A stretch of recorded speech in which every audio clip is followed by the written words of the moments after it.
كلمات شاعر أصحاب السمو وشاعر رابطة عبس ونجم شاعر المعنى سالم بن سلمان الرشيدي، إهداء خاص لسعادة العميد ماجد بن بندر الدويش، ومن أداء صوت نجد والحجاز.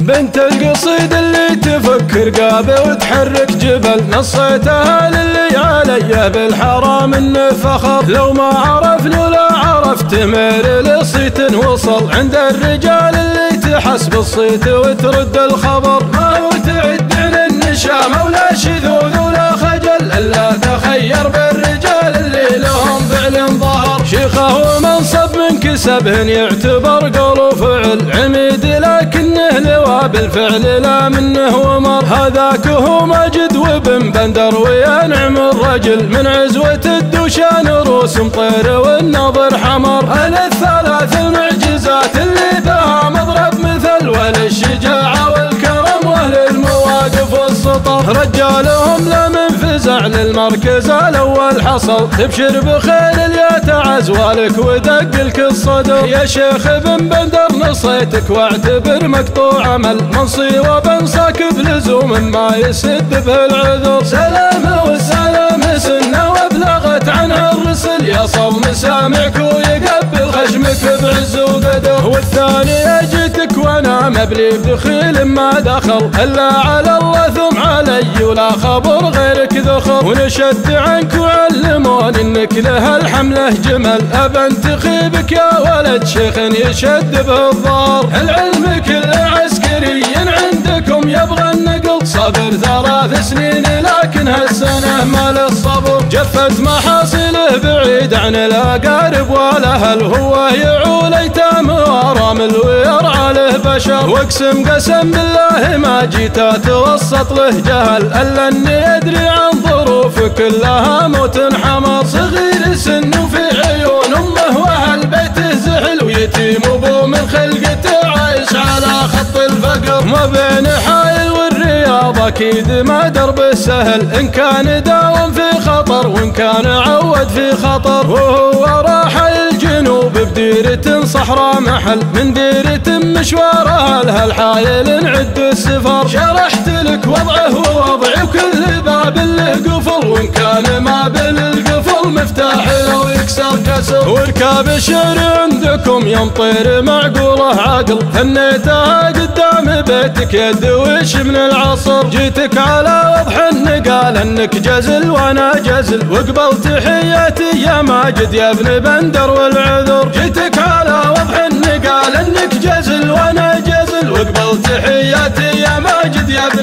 بندر